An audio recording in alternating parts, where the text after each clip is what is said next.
Good morning, good afternoon, and good evening, everyone. Welcome to the Virtual Twinning event. I am very excited to have so many of you with us here today. My name is Deniece Chevannes.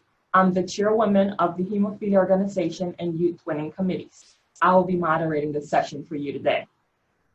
I would love to introduce our speakers to you, and you'll get to see what an amazing and awesome panel we have set up for you today. We will have Stephanie Pineda, who is the program coordinator who manages the global NMO training, the twinning program, and the youth leadership program. We will also have some of the twins who are participating actively this year with us. We have Dr. Patricia Silva, who is the chief hematologist at the MAPUTO Central Hospital in Mozambique. Her center is in an HTC twinning partnership with the Hemophilia and Thrombosis Treatment Center at the University of California in San Diego. We have Yuri Zhulyov. He's the president of the Russian Hemophilia Society. His NMO is in a hot twinning with the Hemophilia Society of Tajikistan. And we also have Santosh Manivannan. He's the chairman of the youth group of the Hemophilia Federation of India. The Hemophilia Federation of India youth group is currently twinned with the youth group of the National Hemophilia Foundation in the USA. Next slide, please. Thank you. Our agenda is packed and it's awesome. I think you're going to hear some great things. Stephanie's going to give us an overview of the twinning program, and then we'll have presentations from each of the twins who are on the call today. And finally, we have a Q&A session. So I wanted to talk to you guys a little bit about Q&A today.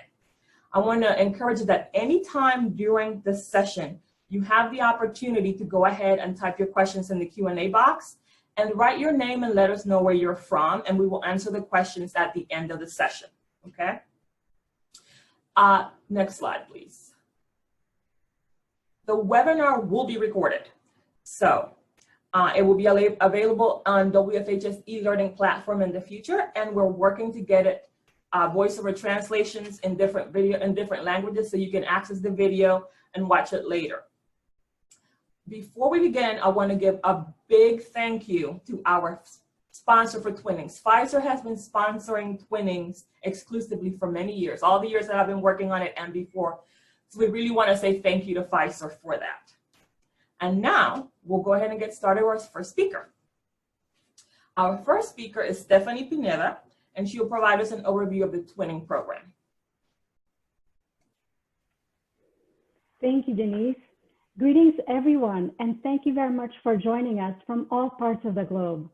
For those of you whom I haven't yet met in person, I'm Stephanie Pineda, and I've been managing the twinning program for the last 3 years.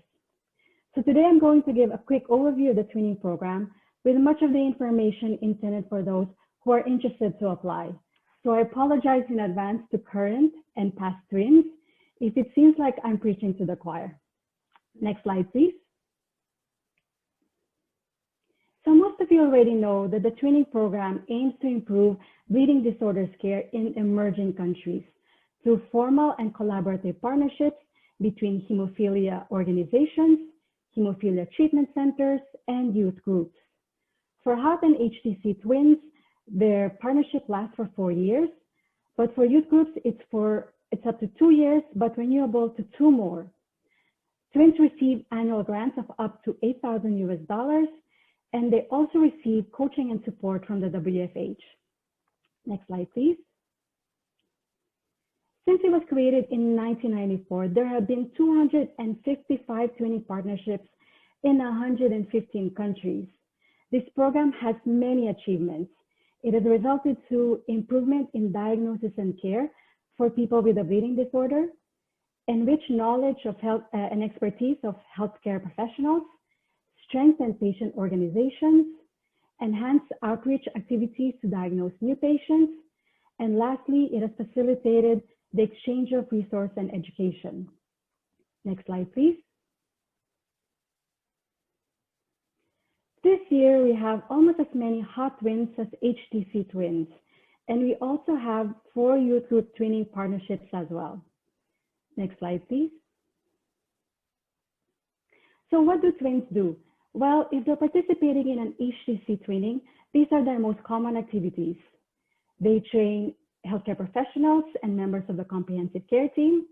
They create a patient registry. They develop treatment protocols and SOPs, and they also exchange information and educational materials with HCPs and their patients. Next slide. For hot twins, their most common activities include advocating and lobbying the government to improve care, educating patients, their families, as well as the general public, capacity building through education and training, and they also develop chapters. Next slide, please. Last but not the least, youth group twinning focuses on empowering young members of the bleeding disorders community. So they organize leadership training, summer camps, they train youths on fundraising, public speaking, and other useful skills. And they also organize World Hemophilia Day activities and awareness campaigns. Next slide. So this map shows the current emerging twinning partners around the world. And as you can see, there are some countries that are participating in both hot and HTC twinning. If you include the established partners as well, then you realize that twinning is everywhere. It is present in 6 continents, and the only thing that we're missing is the twinning in Antarctica. Next slide, please. So if you guys want to know more about the twinning program, or if you have any questions, you can visit our website, but please feel free to email me as well. Back to you, Deniece. Thank you, Stephanie. I see so many people are logging into our call from different parts of the world. Hello, Bangladesh. I saw USA, Kyrgyzstan. Maybe we'll get somebody from Antarctica soon, and then we'll have that twinning over there, and that'll be the next one to happen. Thank you so much for that information. Just as a reminder, if you have questions for Stephanie about what she spoke of, go ahead and put them in the chat. I see many of you are in there already, and we'll try to answer some of those in between our presenters. Our first speaker that's going to tell you about the active twinnings this morning is going to be Dr. Silva. She will give you an account from the perspective of Hemophilia Training Center twin. Dr. Silva, please start. Thank you. Thank you so much for inviting me to participate in this interesting webinar and to share twinning experiences with my colleagues from Russia and India. My name is Patricia Silva. I work in MAPUTO Central Hospital, and at the moment I am the chief of the hematology unit. Our twinning is between Central Hospital of Maputo in Mozambique and University of California in San Diego. A brief demographics about Mozambique. Mozambique is a very low-income country with a population of 30 million people. It is located in the East Southern Africa facing Indian Ocean. We have a population of around 100 patients with hemophilia. 50 are doing regular control, mainly in Central Hospital of Maputo, because it's the only place where we have diagnostic capacity and conditions sometimes for doing treatment. San Diego is in the west coast of the United States, and as you see, we have to cross oceans to work together, and the solidarity overcomes geography. This is not my work. This is a work of a team. This is a work of 2 teams, one in Maputo and one in San Diego. And only with the work of everybody, we can do the best for the hemophilia population. Next, please. This is our agenda. Next, please. So this twinning has really began 3 years ago with several visits and missions of Dr. Annette von Digralski to Maputo. This twinning became official in the end of 2018, and until now we had 9 visits. Some of our goals and activities were donations, including equipment and factor. In all the visits, Dr. von Digralski has brought to us factor and equipment to help the patients. We have done discussion and interaction with patients during clinic, several meetings with NMOs. We have done training in musculoskeletal ultrasound to assess recent joint bleeding or synovitis arthrosis, training and lectures, creation of a multidisciplinary team, creation and also of, we are still on that way to create a hemophilia treatment center in Mozambique. We also had meetings with hospital directors and with Minister of Health. Next, please. This is a photo of a work that we have done. It's a training that we have done with the team of orthopedics and physiotherapy relating to musculoskeletal ultrasound. Next, please. These are our daily activities and follow-up in hematology unit. So we have here several patients with hemophilia. We are assessing them and we are also discussing and speaking with the patients. Next, please. So the summary of activities in 2019, what we have done and achieved. We had the training exchange visits between our centers in Maputo and San Diego to augment local expertise. We have done training of blood bank staff in production and handling of cryoprecipitate and other factor concentrates.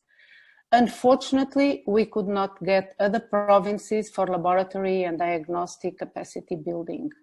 And still ongoing until today, the creation of a center of the HTC, development of educational materials for health professionals, and establish a national patient registry and data collection tools. Next, please.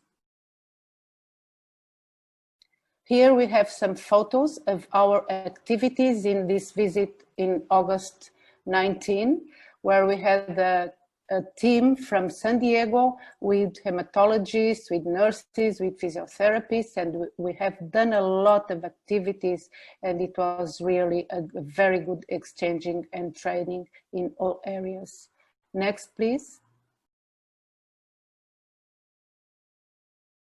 Here is a training in physiotherapy involving the multidisciplinary team with physiotherapy, orthopedics, and the patients. We assessed the patients and we discussed and we have done joint score and other activities like K-tape applications. Next, please. Okay, the twinning activities 2020. We had this terrible pandemic, COVID-19, but even so, we could achieve some activities. What have we done? We established a protocol for chemical synovioarthritis with rifampicin using ultrasound-guided injection. We continued capacity building of local blood bank and procurement of safe blood products. We developed and printed educational materials. Ongoing, and we try to do this as good as possible. Now it's more in this way, webinars and Zooms, capacity building on diagnosis management, not only in Maputo, but other hospitals and provinces. We go on with the patient registry, and also we try to obtain ethics approval for WBDR. Develop a pathway of laboratory diagnosis in major hospitals in Mozambique, and finally, still ongoing, the creation of our HTC. Next, please. So what have we done? Early March, it was still possible to travel and to get flights. So Dr. Vondigrowski came to Mozambique and we performed more intra-articular injection. Unfortunately, we could not get rifampicin, but we used anti-inflammatory agents. We had lectures and meetings with Dr. Vondigrowski and the multidisciplinary team at NMO, and we did more training in musculoskeletal ultrasound in hemophilic patients. We manage the acquisition and installation of a freezer for cryo, production and storage. We have created some educational materials and printing to distribute to other central hospitals and general hospitals. And also, this is crucial at the moment, acquisition of a router and Zoom account for meetings and training online with health professionals from hospitals in other provinces. And we want to include professionals from UCSD in these meetings and also to discuss laboratory diagnosis. Next, please. This is some of photos about joint evaluation and intra-articular injection. We can see colleagues from orthopedics, physiotherapy, and hematology. Next, please. Now, that's what we call working in COVID era. We must go on. We have to attend the patients. We have to work. We have to do our best. These are some photos of our clinic and also giving some factor to a patient that came to the hospital. We try to guarantee all the safety and try to schedule from 2 or 3 months when possible, but they know that they must come whenever they need or phone the doctors or the nurses when they have problems. Next, please. This is an example of educational material. We have done a poster with a flow chart to put in emergency room.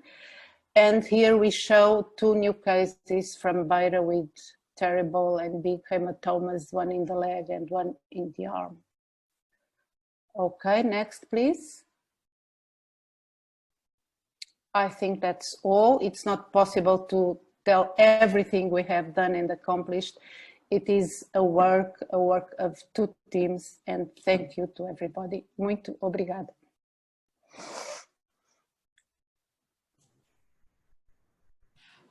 Thank you so much, Dr. Silva, and thank you to everyone who's involved in this twinning partnership.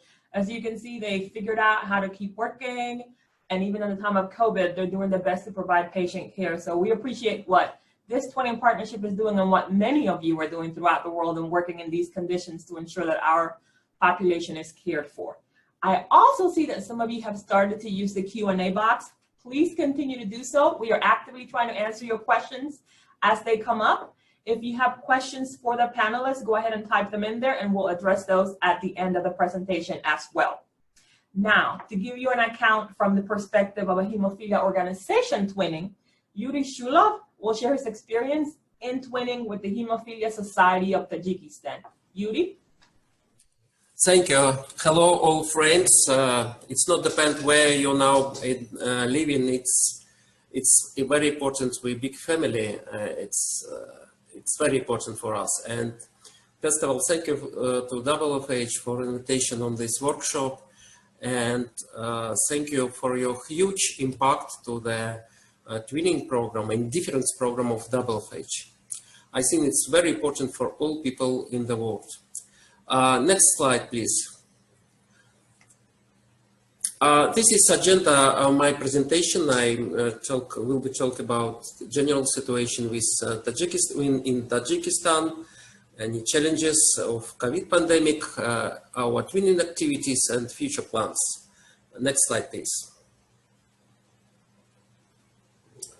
I don't need to read these slides. You can see the basic situation statistic in the hemophilia population in the Tajikistan.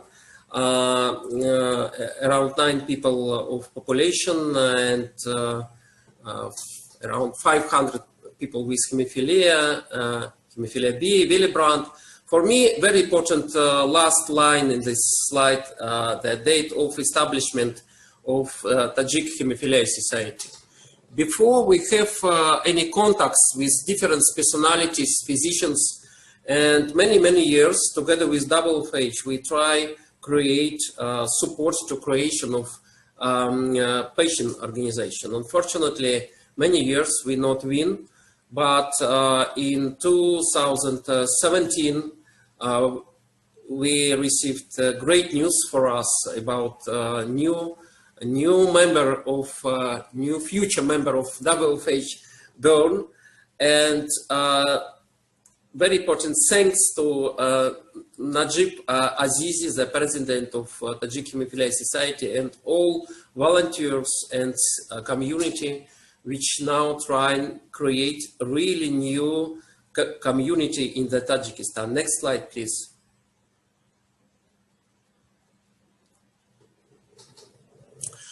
Unfortunately, the treatment in the Tajikistan very less. The not present factor concentrates, real problems with fresh frozen plasma on cryo.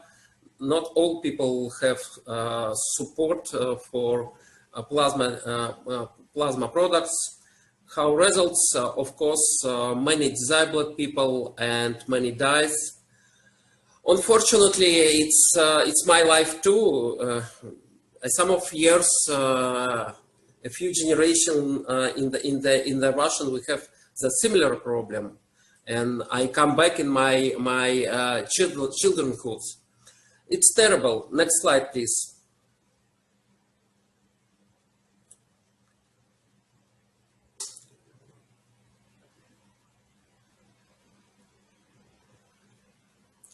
No change the slide. Okay, but slowly, maybe slowly, but we try create communication between patient, between physicians, and you can see these photos. It's celebrating the Tajikistan when family members of people with hemophilia, physicians, the volunteers of Hemophilia Society meet together and discuss about future, about any ways for how they can change their life. And we're happy to help them. And very important, we will be trying prepare, change our experience, and give our historical tools when we used in the Russian Hemophilia Society, for example. Next slide, please.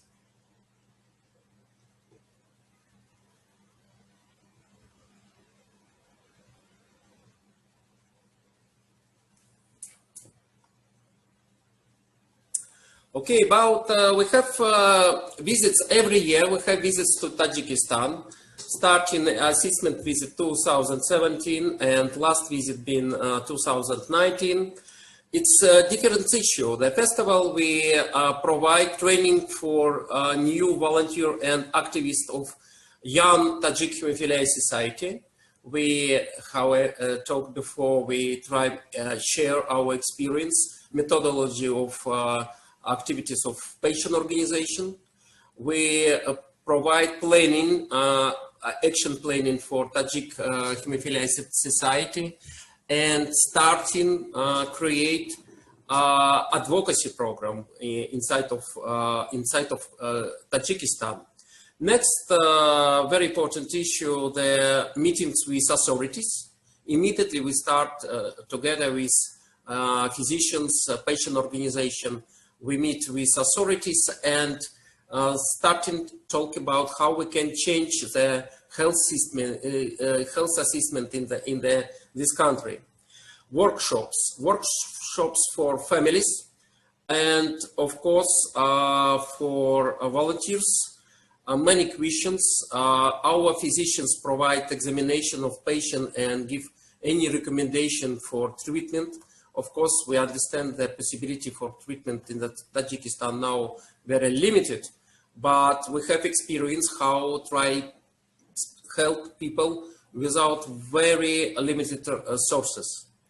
And we published the first booklet about hemophilia. It's first booklet in the history of Tajikistan, booklet about hemophilia, and we're happy about this happened inside of our twinning program. And of course, we try create links between different regions of Tajikistan. We talk not only and working not only with capital of Tajikistan. We invite a representative from a different region of Tajikistan and try create umbrella organization which will be covered of activities on the whole territory of the Tajikistan. It's very important. You know, for example, in the Russian Hemophilia Society now 68 chapters. In Tajikistan, they a little bit happy, only 5 regions, but it's very important to have strong communication and links between different parts of society. Next slide, please.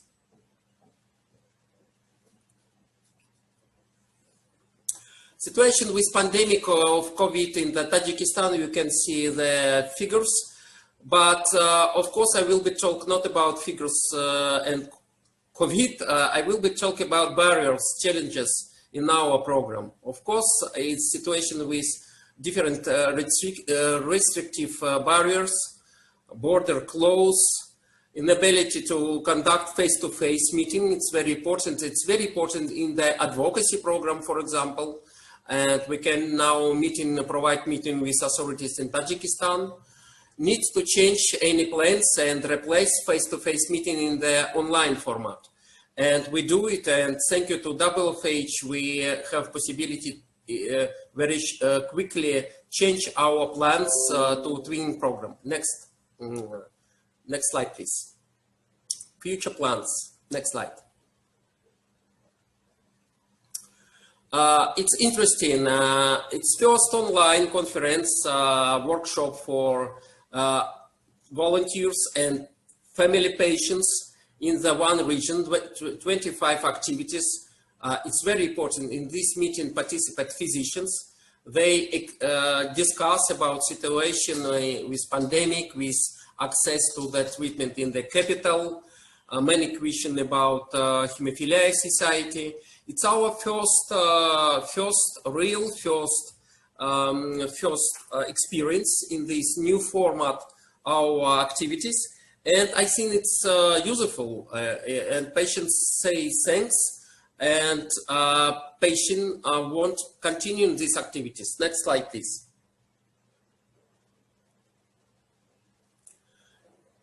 In our plans on this year, the festival we provide online training for activists and volunteers Tajik Hemophilia Society about how provide more strong organization, how provide advocacy program, and how provide communication between chapters of organization.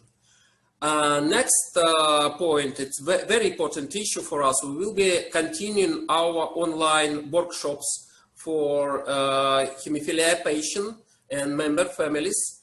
You can see agenda, these deadlines and agenda of these online seminars. I hope we do it, and of course all results we will be analyze these results, and we'll be understanding more, understanding in useful or not, when we need any changes in the agenda or on format or information of patient, inviting patient on these webinars. Next slide, please. And of course, we will be use this time for printing more literature. If we can sit together, if we can meeting, we will be print literature in this year for future meetings, not online, real meetings for patients. We will be use this literature for communication between patient and physicians. Physician will be distribute this literature between patient when patient come into the hospital, for example. This is very important literature, and for example, hemophilia in picture, it's literature, it's a brochure from WFH and very popular. Next slide.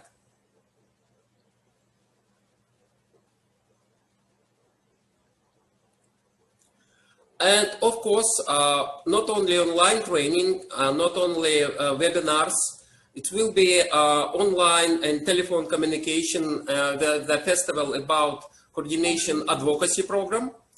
And advocacy program will be needs changes, new time, new challenges.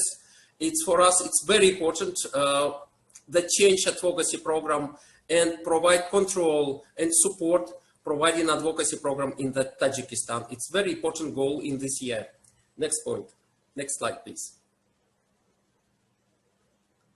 At my last slides, and I want to say thank you very much to all volunteers, the both Hemophilia societies, Russian Hemophilia societies and Tajik Hemophilia Society.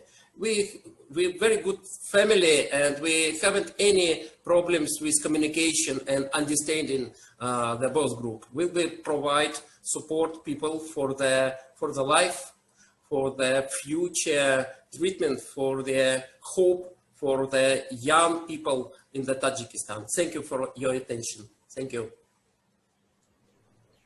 Thank you, Yuri. It's so good to see how you guys are adapting in these times of COVID and all the work that you have continued to do. I was excited to see that you got to print that educational booklet and that the community has it, and your pictures with so many of the families and children participating. It just speaks to the passion that everyone in this community has for the work that we do.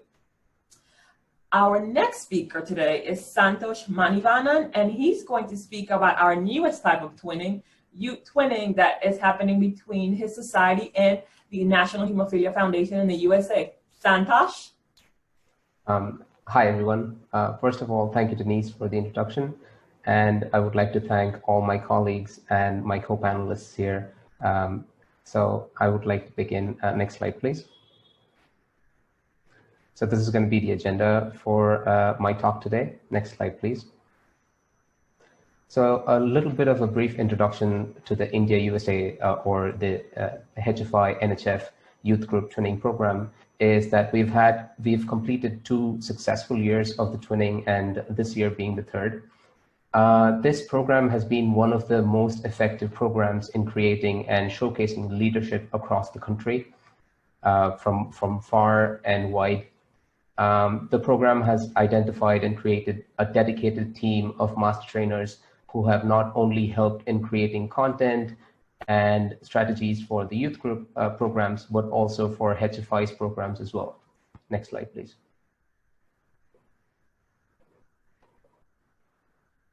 So here are some pictures from the India USA twinning over the past 2 years.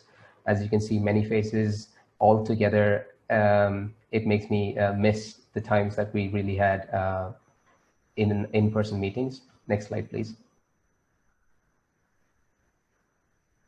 So before the travel plan, I was a part of the Steps for Living facilitation training conducted by the National Hemophilia Foundation at their New York office from the 5th to the 7th of January. And after that, we conducted the annual youth meeting from the February 7th to 8th at Kolkata. So the way that programming happens in India with the youth group is that we have 4 regional training programs, which happens 1 in the north, 1 in the south, 1 in the east, and 1 in the west. And then we have an annual meeting that happens once a year. The regional trainings have anywhere between 40 to 60 participants, whereas the annual youth meeting usually has anywhere between 100 to 150 participants. In the same annual youth meeting, the new youth committee was elected, and we also had a 1-day training program for the new youth committee that focused on self-sustainability and development. Kenneth McElderly from the National Hemophilia Foundation was with us for both the AYM and the youth committee training. Next slide, please.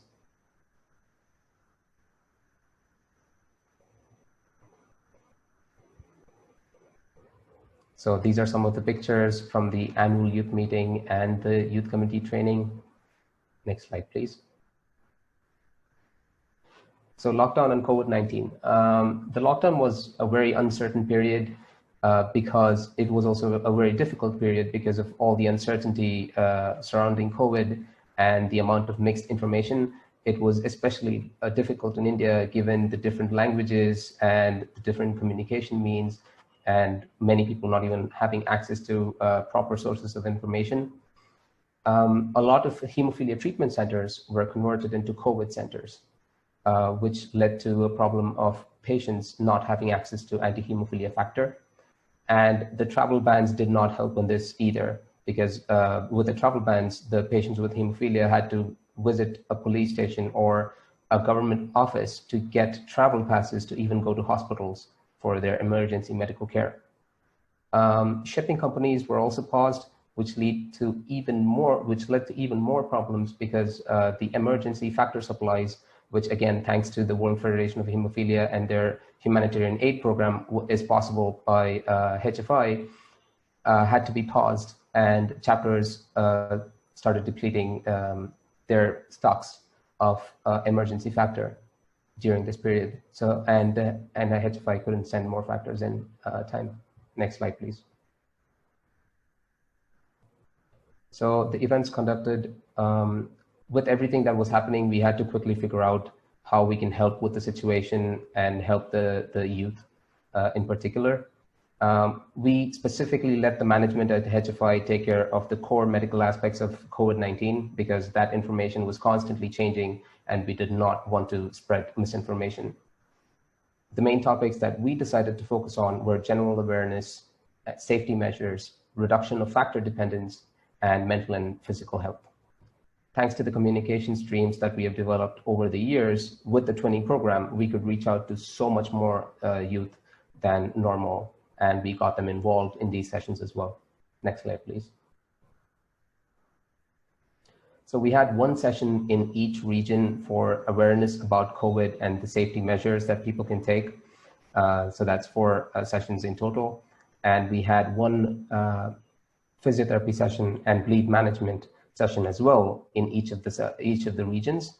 We also had a national level psychosocial webinar conducted by Dr. Richa Mohan and Ed Kugler, which helped a lot for the youth. Next slide, please.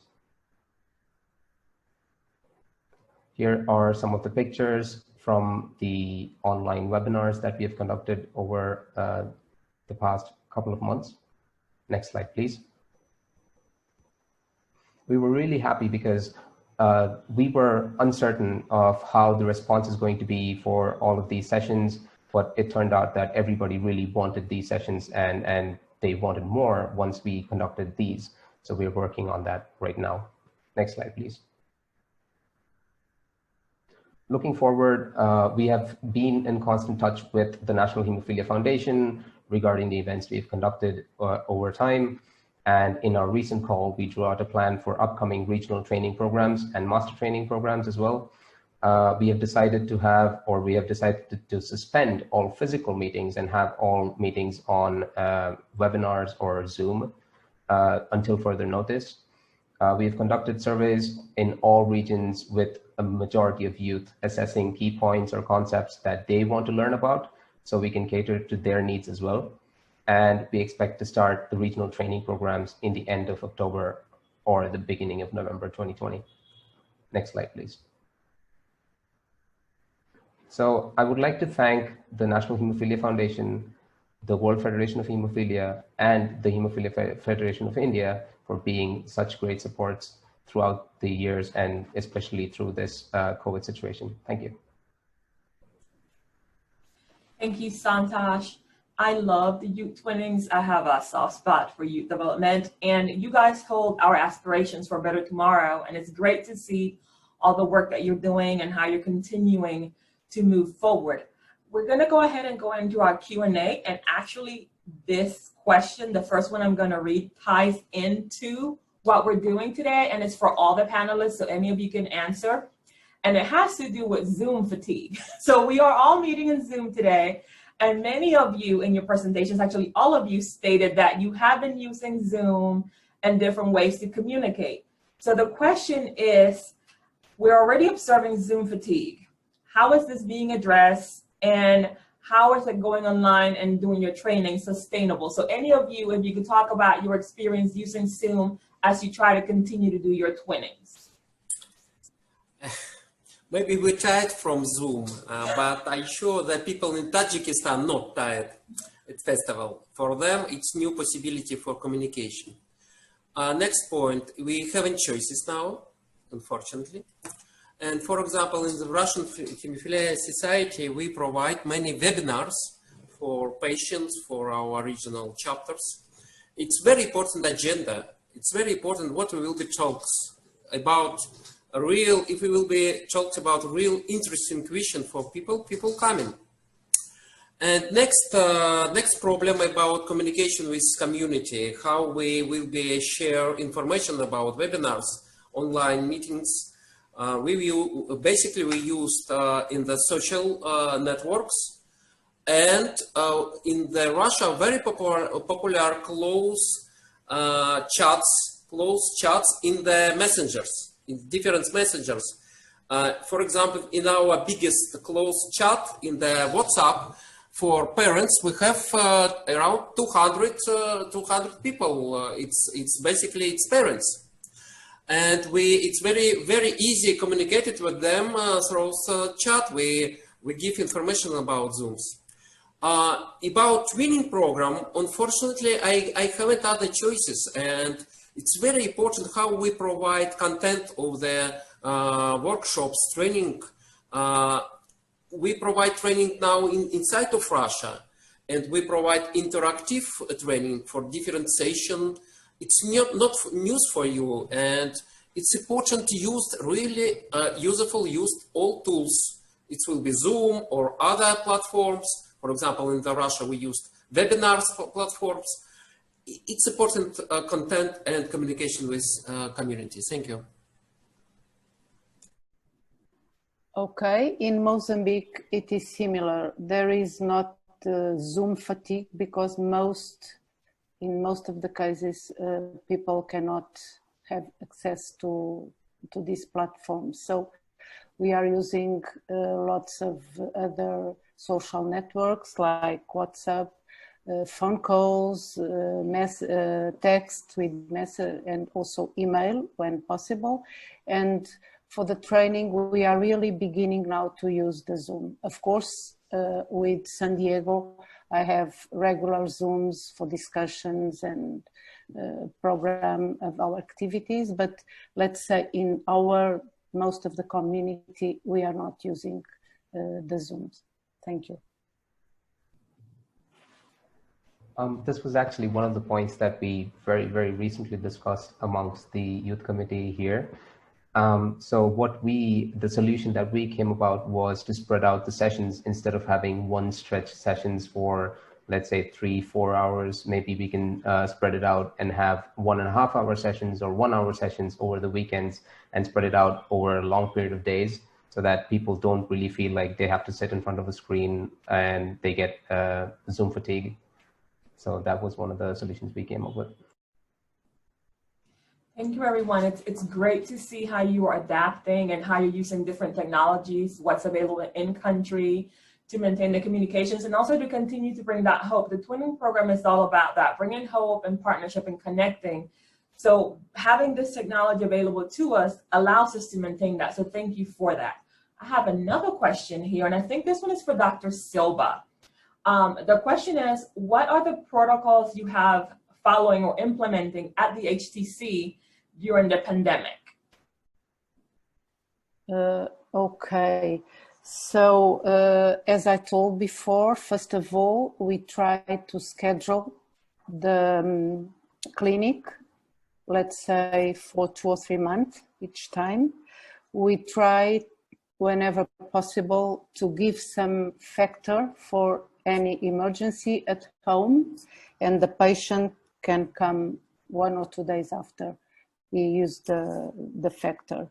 The rest of the things, well, the patients know when they can, they have to come to the emergency room or to our clinic. But the real problem is some of the patients have difficulty in transport, and also with the COVID pandemic, all the informal transports, like, well, they have to try to get some friends or family to pick them and to come to the hospital, and it is very difficult. So we try to adapt. Other thing we have done is to stop most of the prophylaxis.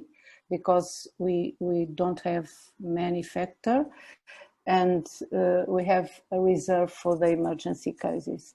Unfortunately, we lost one patient because of this situation. He stayed at home a long time, and when he came to the hospital, he was having a severe gastrointestinal bleeding, and we could not save him. So the protocols are mainly the same, and we are trying to adapt to the situation and see case by case. All the patients have our telephone numbers, and they can text us and phone us whenever they need. I think that's all. Thank you, Dr. Silva. I know that many HCCs around the world are trying to adapt to provide safety, of course, first given the pandemic, but also provide care for the patient. So it's always good to hear how different centers are adapting. I have another question here that it's directed at Stephanie, but I think other people, if you have experience and you've done this, please feel free to answer. And it has to do with asking, I would like to ask you about telemedicine. How do you think to implement this method in the twinning program? So the question is about how could you use telemedicine or the principle of telemedicine to influence or work in the twinning program? And it's open to any of you, please. So I can speak a little bit. Hello, Dr. Timur. I hope you're doing well. Thank you for joining us today. So as most HCC twins now are doing telemedicine, like you pointed out, because of COVID. And I would suggest that you communicate with your twins in Moscow, because they can give you some recommendations and specific safety protocols that you can practice. So you can do telemedicine, and because it really depends on, for centers around the world, depending on your hospital policies, depending on the technology as well, what is available. And so I would communicate with your training partners to find out if they have recommendations, and then go from there. I don't know if Dr. Patricia would like to add as well. Well, we are not using telemedicine in general, maybe in the faculty in medical school, but it's something that I think we have to implement, and we will discuss with our partners. May I give a comments? In Russia, of course, we use the telemedicine. It's official government and state part of the state health assessment system. But we have problem with low barriers between official telemedicine between different countries. The telemedicine not only talks or give the picture or by Skype, it's official decision about diagnosis or about any medical recommendation. We think about it. We use it during our visits to the Tajikistan, for example. We try include in our groups physicians. They provide official consultation. They're written in the medical card of patient records. But the telemedicine, we think about it. It's very difficult.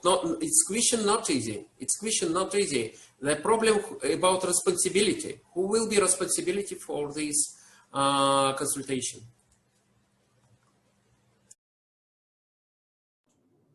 Thank you, everyone. Very insightful. I think that it's important for us to remember that different countries have different capabilities and different rules.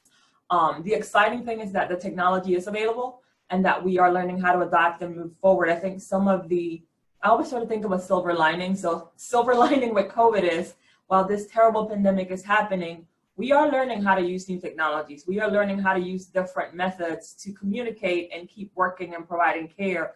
So try to look at that little bit of positivity, and we're also improving what we have, right? So that's always good. A question that has come up a lot that I just want to go ahead and address has to do with the recording for the webinar. The webinar is being recorded.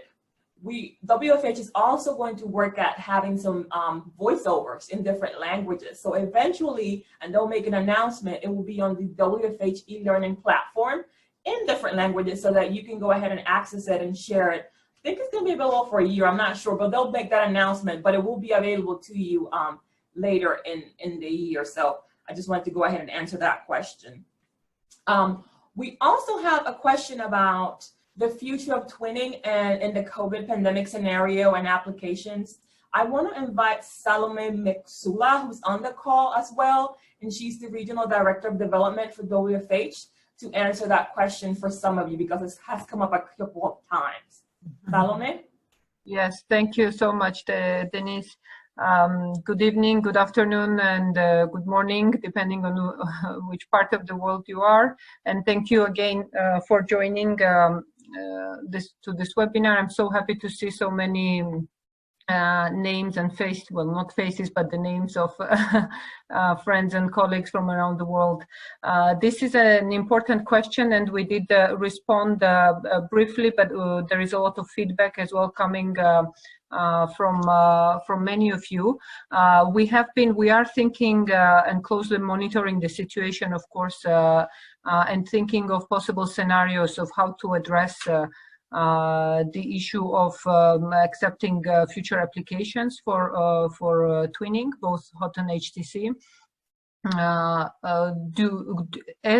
One of the key steps in the twinning application process is, of course, the assessment visit.